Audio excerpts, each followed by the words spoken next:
Hello students, welcome back. Myself Pushpender Singh, and we are going to start with our current affairs, daily current affairs. Okay, so fine. So you have 18th of March 2021 today, and these lectures are basically useful for those students who are preparing for the civil services examination conducted by the UPSC, as well as other government competitive examination, because you require to answer the few questions related to the current affairs. All right, so you can subscribe our channel on the YouTube, where you will get the daily current affairs related videos on the day-to-day basis. So you can subscribe our channel and you can supplement your preparation with the help of these videos. Okay, so that will be beneficial. Okay, for your preparation, for your civil services examination preparation, you can subscribe our channel on the YouTube for this preparation. All right, so let's begin with the lecture. All right. Okay, so first news is basically coming out related to the Stop TB Partnership Board. Okay, the Stop TB Partnership Board is basically, a partnership platform, right? It is an international partnership platform where the international organization, national organizations, countries are basically part of this board, which is known as Stop TB Partnership Board. Okay, recently Dr. Harshvardhan, who is our the Union Health Minister, have been appointed as the chairperson of the Stop TB Partnership Board. Okay, so he will be appointed, or he is appointed as a chairperson for the next 3 years, right? So he will be holding this board as a chairman for the next 3-year term, that will be commencing from July 2021. Okay, so from July 2021 he will be heading the chair of the board of Stop TB Partnership. Okay, now regarding this TB Partnership Board, it was first of all established in the year of 2000. Okay, now it was mandated to eliminate the tuberculosis, which is a disease, right, as a public health problem. Okay, most of the developing countries has this tuberculosis as the big health issues. Okay, so this platform or this board has set up, okay, in the year 2000, to stop, right, the TB partnership. That means completely eliminate the tuberculosis, right, as a public health problem. Now this organization, which is known as Stop TB Partnership Board, right, it is conceived, right, basically since its first session, which was happened at the ad hoc committee on the tuberculosis epidemic. Okay, so this was the first session of this committee or this board, which was held under the banner called Ad Hoc Committee on Tuberculosis Epidemic. This was held in London in March 1998. Okay, so it was conceived during that ad hoc session or during that ad hoc committee. After that, its inaugural year, that was 2000, right, the Stop TB Partnership, it was reorganized, or it was organized, right, as an Amsterdam declaration to call, right, to all the national and international players, right, for a collaborative action, right, specifically from the ministerial delegations from 20 countries, right, across the world, right, where the TB burden is at the highest rate. For example, India is also one among them. Okay, so it was a ministerial declaration during Amsterdam Declaration. Okay, so during the ministerial delegations, such Amsterdam Declaration gave a call for the collaborative action. Okay, this collaborative action is needed to stop the TB completely as a public health issue from some of the 20 countries, right, where the TB burden is at the highest rate. Currently, the Stop TB Partnership has 1,500 partner organizations, right? These 1,500 partner organizations include international organizations, non-governmental organizations, governmental organizations, as well as the patient groups. Okay, so you can consider that almost every stakeholder who has the stake in, right, controlling and eliminating the tuberculosis, right, have the participation in this board. The secretariat for the board is located at Geneva, Switzerland. Okay, so this is the diagram where you can see this person is basically infected with the tuberculosis. Okay, so you have the Mycobacterium tuberculosis. Okay, now through the sneezing or through cough, these droplets basically comes out from the mouth of the infected person, and that can infect the another person through this channel. All right, next, the amicus curiae. What is amicus curiae? So amicus curiae is basically also considered as a friend of court, or the amicus curiae basically help the court to decide, right, on certain crucial issues. So the main purpose of the amicus curiae is to provide information, right? It provide the insight to the court related to certain crucial issues or certain crucial cases. Okay, so Solicitor General Tushar Mehta, right, have appealed to the Honorable Supreme Court to frame a guidelines, okay, so that the lawyers which are appointed as a court's amicus curiae, right, specifically in the sensitive cases, should be appointed as per the guidelines, and there should be minimal chances of any sort of a appointment of any such lawyer or any such lawyer to be appointed as an amicus curiae which has the clean record and which can basically give some sort of an unbiased opinion to the court. So the Solicitor General asked or appealed to the Supreme Court to frame the guidelines for that. Okay, so amicus curiae is literally means the friend of the court. Okay, so who basically provide the information or who assist the court, okay, in deciding of certain matters by offering the information, okay, expertise and insight to the court or to the judges of the court, so that the judge can help, so that the judges can basically deal such cases which require certain information, right? And such amicus curiae will basically assist the court, right, during hearing and during adjudication of various issues. Okay, now the decision on whether to consider the amicus curiae brief lies with the discretion of the court. Okay, so that everything is lies with the discretion of the court.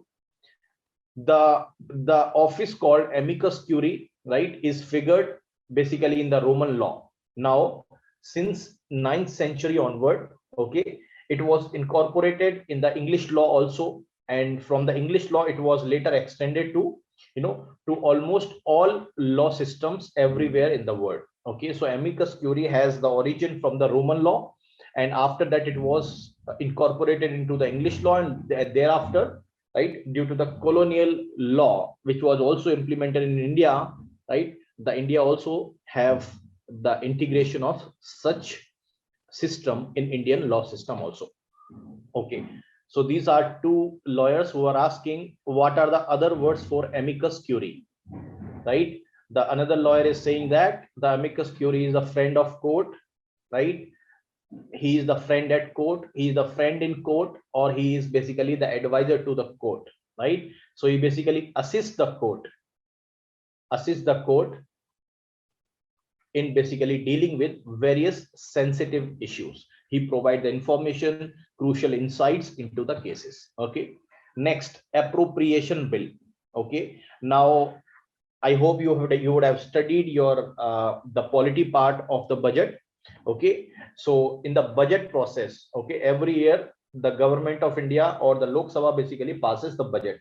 Okay, during the budget, when the parliament passes the budget, okay, the demand for the grant is also been approved, right? These demands for the grants been approved by the Lok Sabha, in which you have the departmental wise or ministry wise demands which are supposed to be approved by the Lok Sabha.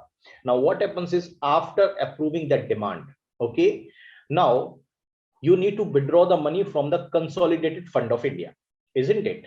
Because once the demand for the grant is being voted upon, now what next? Next is basically you have to draw the money from the consolidated fund of India to meet those expenses which have been granted or which have been voted upon, right, ministry wise or the departmental wise.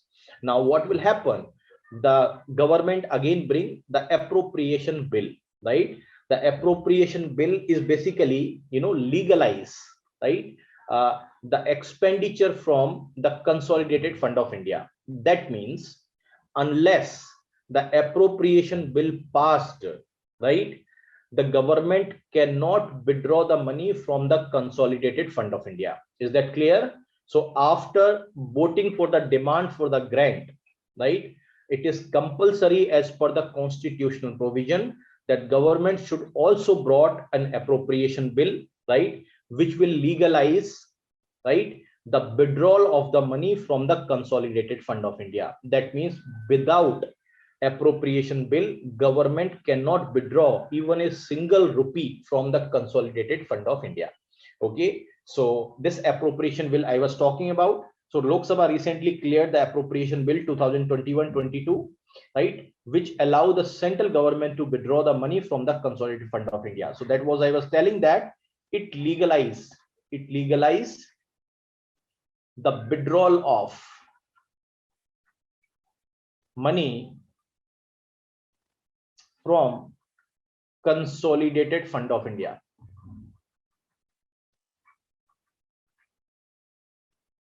Okay, so that money will be used for operational requirement, right, as well as the implementation of various schemes. Okay, so this provision given under Article 114 Clause 3, which says that no amount can be withdrawn from the consolidated fund of India without enactment of such law by the parliament. Okay, so unless the parliament, passes the appropriation bill, government cannot withdraw even a single rupee also. Okay, so that process I was explained you that the demand for the grant once been voted by the Lok Sabha, okay, the parliament approval is needed for withdrawal of the money from the consolidated fund of India. Okay, so that is basically to the voted part. Okay, that is the voted part, as well as the amount which is charged upon the consolidated fund of India. So that is the voted part which have been voted, and this charged expenditure, which is a non-votable part. This is a non-votable, right? This is a non-votable part. It can only be discussed. Because such expenditure are charged upon the consolidated fund of India, right? For example, the salaries of the Supreme Court of judges, right? All such expenditure are charged expenditure, cannot be voted upon, right? They can be discussed only. So both the voted part of the budget as well as the non-voted part of the budget, right, their expenditure is basically met from, the withdrawal from the consolidated fund of India after passing the appropriation bill. Okay, the next term basically you would have studied also in polity, that is called guillotine. Okay, what is guillotine? The guillotine is basically, see, what happens is in the legislative process, you might have seen that, right, the opposition party sometimes, makes a lot of issues and they don't allow the smooth passes of the bill. And sometimes what happens is, right, in order to fast track the passes of such bills, okay, the word guillotine is basically used. So here the bill was passed by the speaker after the speaker Om Birla put it through the guillotine, which means you have certain fast track mechanism of passes of the bill, okay, without discussion. So that means normally any bill have to undergo the discussion stage. Okay, when you remove that discussion and fast tracking the bill, okay, just passing the bill without discussion, just directly voted upon, that is something called as guillotine. Okay, and now this guillotine has the bunch, you have the bunch of the issues or legislative, issues together, fast tracking passes of the bill, okay, without any discussions. Okay, so which is basically commonly used during the budget session when the government do not have the sufficient amount of the time, the paucity of the time, and sometimes the opposition parties also blocks the move of the government. Then government has no option but to use this guillotine to pass the necessary legislative bills. Okay, next is basically denotified tribes. Now first let us understand what is denotified tribes. See, denotified tribes were also known as the Vimukta Jati. What is this Vimukta Jati? See, I'll explain you the some, the history behind these denotified tribes. So first of all, you must understand these denotified tribes were originally, listed under Criminal Tribes Act that was passed by the Britishers in 1871. So they were originally, put under the Criminal Tribes Act 1871. Okay. Now, why they have called the criminal tribes? Because they were addicted to certain the systematic offenses which were non-bailable in the nature. Okay. So that is the reason they were involved, or they were incorporated under the Criminal Tribes Act, because they were involved in systematic commission of offenses.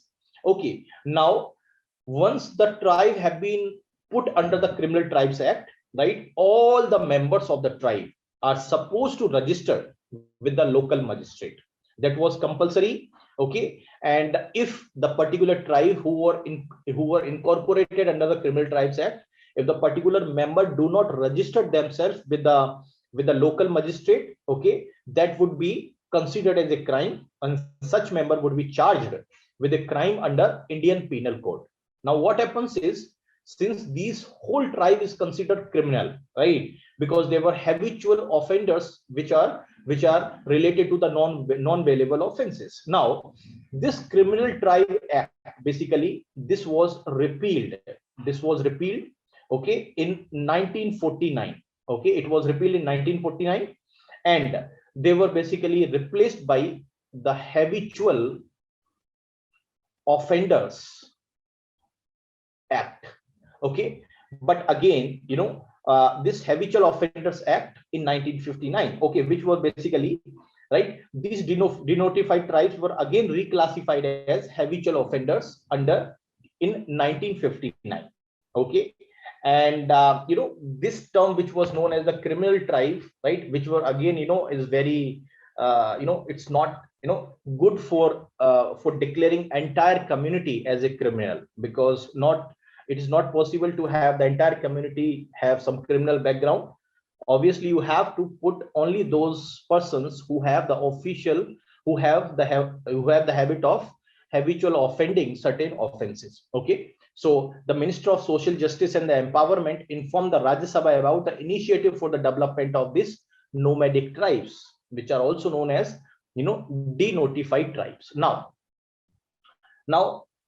to promote the socio-economic development of such denotified tribes in India, right, the Development and the Welfare Board for Denotified Nomadic and Semi-Nomadic Communities, that was known as DWBDNCS, have been constituted. So this board was constituted for the development of for the socio-economic development of denotified nomadic and semi-nomadic communities, right? So for that, a board was constituted, and that constituted on 21st of February 2019 for the period of 3 years. Now this is extendable up to 5 years. Okay.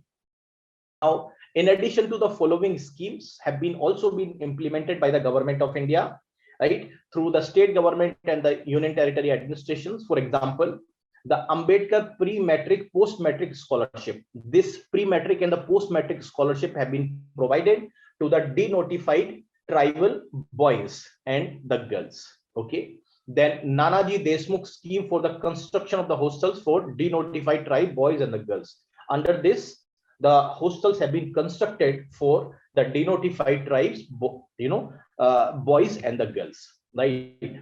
And as per the cabinet decision which was taken by the cabinet, the committee which was set up, right, under the chairmanship of the vice chairman of Niti Aayog is in the place, which have taken the important task of identification of such denotified communities which are yet to be formally classified, because the data is deficient, the data is not available.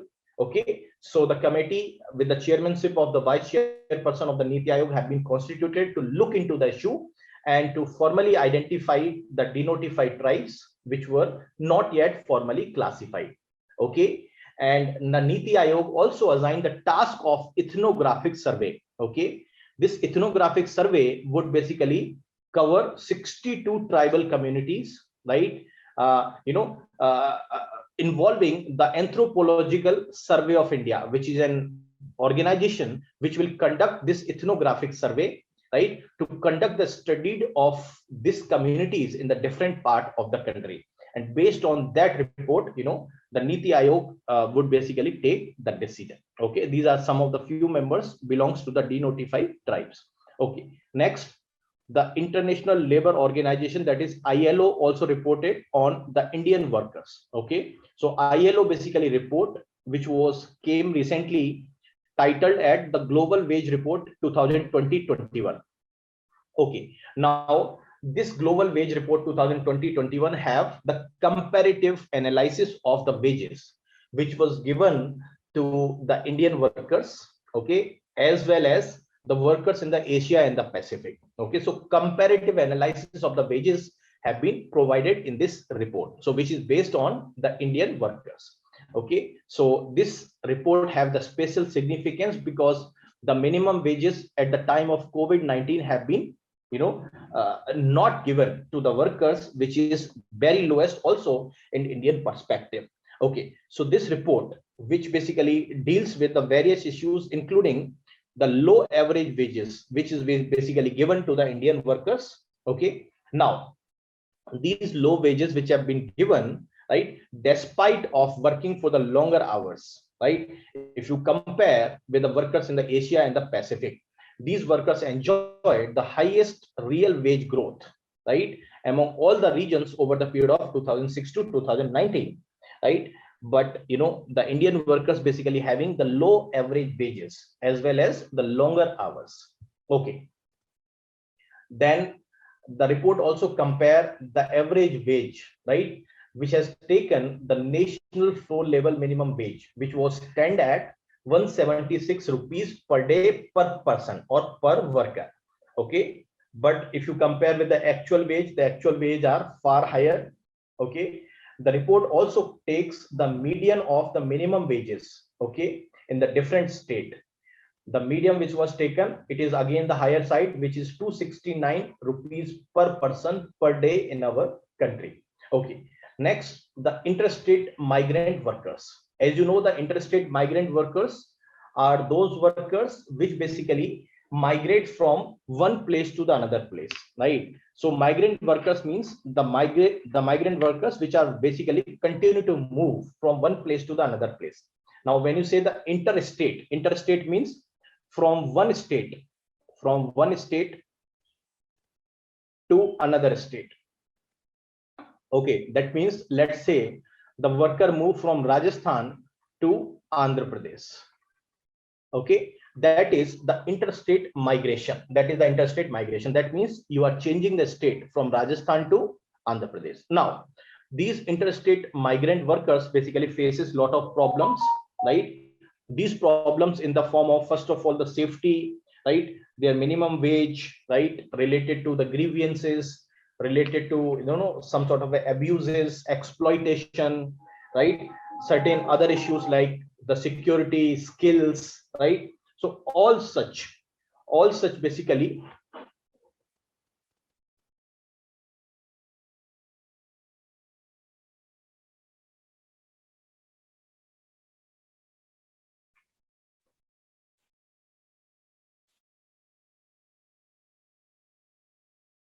all right. So the Union Minister of Labor and the Employment basically informed the Rajya Sabha about the safety of the interstate migrant workers. Okay, so he has informed regarding various issues related to the safety of the migrant workers.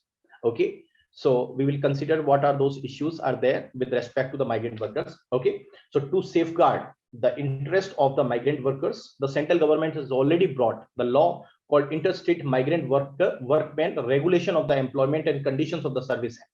Okay, now this act, which have been subsumed, right, in the Occupational Safety, right, Health and the Working Conditions Code, as well as the code which have been notified on 29th November 2020. Now this code is basically have the provisions related to the decent working conditions, okay, the minimum wage, the grievance redressal mechanism, okay, the protection from the abuse, right, and the exploitation, the enhancement of the skills related to the interstate workers, then social security to the category of the workers, including the migrant workers. So this occupational safety, health, and the working conditions code basically provide all such, the avenues for the decent working conditions, the minimum wage grievance redressal mechanism, etc., for the migrant workers. Okay. The Ministry of Labor and the Employment also proposes to develop the national database for the unorganized workers. This national database of the unorganized workers basically have, the database related to those workers which are working in the unorganized sector. Okay, so that will cover comprehensive database related to the unorganized workers. Okay, that data will be, for example, all those unorganized sectors, basically maybe the building sectors, construction sectors.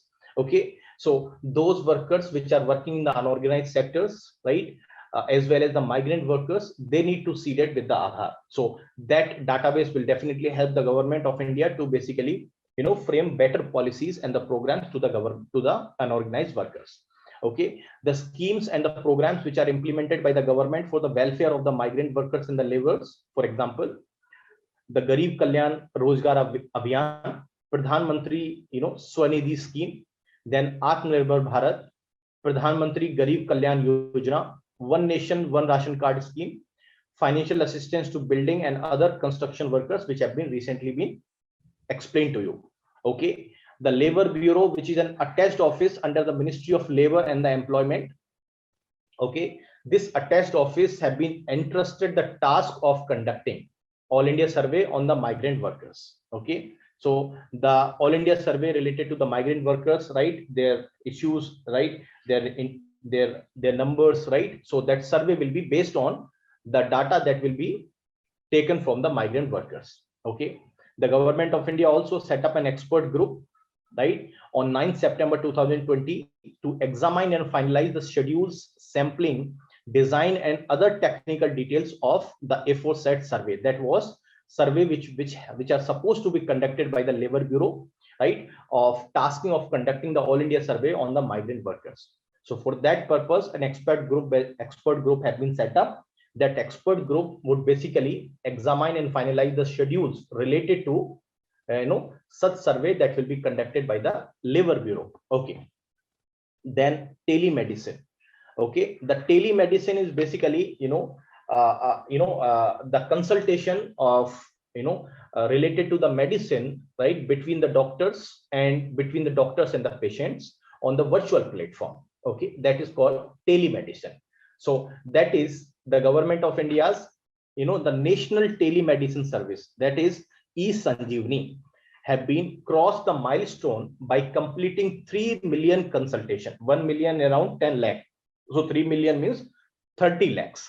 Okay, so the government of India's the eSanjeevani, which is the national telemedicine service, have crossed 30 lakhs consultation, right, since COVID-19 pandemic started, right. So this telemedicine service, which is operational in 31 states and the union territories, right, this cover basically 35,000 patients daily across the country, right. And this telemedicine service or the eSanjeevani service is basically using its innovative digital medium, that is called eSanjeevani, okay, to seek the health services. Okay, so such digital medium, through the digital medium, such services related to the medicine will be provided to the patients which are basically living in some of the remote corners of the country. Okay, so the national telemedicine service, which is set up by the Ministry of Health and the Family Welfare, comprises of the two variants, right. These two variants, first of all, between doctor and doctor, and between patient and the doctor. So that is called eSanjeevani AVHWC, right. So that is, the doctor can consult, right, among themselves. That is based on the hub and spoke model. Okay, then the second variant is basically, the patient to doctor. That means the patient can consult a doctor through this telemedicine platform, right, which is also known as eSanjeevani OPD, right. So through which, the outpatient services is being provided to the patients or to the citizens, right, through this telemedicine service on the eSanjeevani platform. Okay. Now, this eSanjeevani platform basically is being implemented, right, on all health and the wellness centers, which was basically set up under Ayushman Bharat scheme.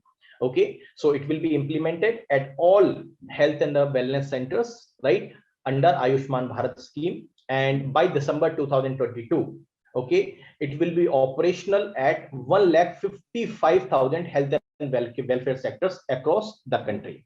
Okay, and this scheme is basically rolled out in November 2019, right? And the Andhra Pradesh was the first state, right, to roll out the eSanjeevani, the health and welfare wellness centers, the scheme, right, between, right, the doctors, right, between the doctor and doctor. Okay, so that is all centers have been recently been connected through this telemedicine services. Okay, then eSanjeevani OPD, which is basically, the services which is being provided from the doctor to the patient. This is basically eSanjeevani ABHWC, that is between doctor and doctor. Okay, so all the health and the wellness centers have been integrated with this eSanjeevani, right, with this telemedicine services. The eSanjeevani OPD, that means the outpatient service, will be provided through this eSanjeevani OPD, which will be rolled out, or which are rolled out on the 13th of April 2020. Okay, during the first lockdown, when that all the OPDs were closed, and this was the only avenues with the patients to basically consult with the doctors. Okay, during such lockdown, so 21 lakh patients have been served through the eSanjeevani OPD platform. So you can see here there were two variants, that is eSanjeevani AVHWC, that means you have basically the doctor to doctor telemedicine platform, okay, which was implemented at the health and the welfare centers. Okay, so the health and the welfare wellness centers have been integrated under Ayushman Bharat scheme through this eSanjeevani telemedicine services, right, and it will be operational in all health and wellness centers across the country. Okay, and Andhra Pradesh was the first state to roll out this eSanjeevani, the doctor to doctor telemedicine services. Okay, the eSanjeevani OPD was started from 13th of April 2020. Okay, during the coronavirus pandemic, and more than 21 lakh patients have been served through this OPD program. Okay, next, Kashmiri Pandits. As you know that due to the violence, right, specifically in the Kashmir Valley, okay, the Kashmiri Pandits basically left the Kashmir Valley during 1980s and 1990s. Okay, now the government of India's effort has led to, right, the return of these Kashmiri Pandits back to the Kashmir Valley. Okay, now the Ministry of Home Affairs informed the Rajya Sabha that there are return of the Kashmiri Pandits to the Kashmir valleys recently, with the effort which was made by the government of India. So as per the report of the relief office, which was set up in 1990 by the government of Jammu and Kashmir, okay, around 44,167 Kashmiri migrant families basically, moved out or migrated from the Kashmir Valley, okay, since 1990 due to the security concern. So around 45,000 such families belongs to the Kashmiri Pandits basically left, right, the Kashmir Valley. Out of this around 45,000 families, 39,782 families belongs to the Hindus, right? They left out due to the fear of persecution, due to the fear of getting killed by the extremist activities that was basically very high during 1990s. Okay, government of India has formulated a policies for the return and the rehabilitation of the Kashmiri migrants. Okay, so under Prime Minister's package, which was announced in 2008 and which was also announced in 2015, okay, for the return and the rehabilitation of the Kashmiri migrants to the Kashmiri Valley. Okay, these rehabilitation package or the Prime Minister's package have led to the good result, and which has led to the return of the Kashmiri Pandits to the Kashmiri valleys. Okay, so under this package which was implemented by the government of India, there are some policies which are implemented. For example, the housing facilities will be provided. Okay, some credit facilities will be provided. The cash assistance will be provided to those Kashmiri Pandits who return to the Kashmiri valleys. The employment and the construction of the transit accommodation will also be provided. Okay, employment opportunity will be provided. Transit accommodation facilities will also be provided. Okay, to those Kashmiri Pandit or to those families who migrated from the Kashmir Valley in 1990s. Okay, according to the Ministry of Home Affairs, a total of 3,800 migrant candidates have already returned to the Kashmir. Okay, in the last few years under the Prime Minister package, which was implemented by the government of India in 2008 and 2015. Okay, as you have already know that Article 370 have been abrogated, right, by the government of India. Now, since then, 552 migrant candidates have already returned to the Kashmir, right, for taking up the job under Prime Minister's package, which was provided to those migrant workers who left the Kashmir Valley. Okay, and various packages have been provided to those migrant, the families which have been migrated since 1990s onward. Okay, then the first virtual trade fair by APIDA. APIDA means Agricultural and Processed Food Export Development Agency or Authority. Agricultural Processed and Export Development Authority, which is basically under Ministry of Agriculture. So as you know that due to the coronavirus pandemic, okay, the all sort of economies are basically at the downturn. Okay, now the all sort of export import related also have been affected because of this corona.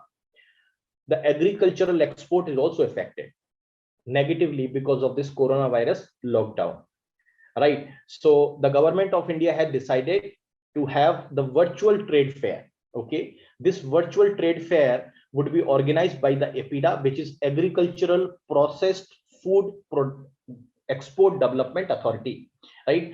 This APIDA would basically organize a virtual trade fair for the India's agricultural and processed food products, specifically for the export of such agricultural items in the response of the buyers from the other countries. Okay, so this was the first virtual trade fair which was organized by the APIDA to boost the exports from India with respect to the agricultural commodities, agricultural food items, processed food items, right, from India's side.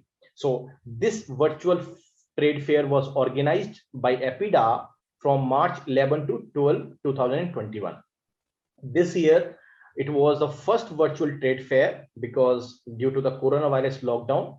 Okay, this year theme was India rice and agro commodity. Okay, so which was mainly focusing on the export potential of the various export commodities from India to the world countries. Okay, now as you already know that COVID-19 related restrictions on the physical trade and the physical travel has led to the loss of the agricultural items, also the loss of the export of the agricultural items also.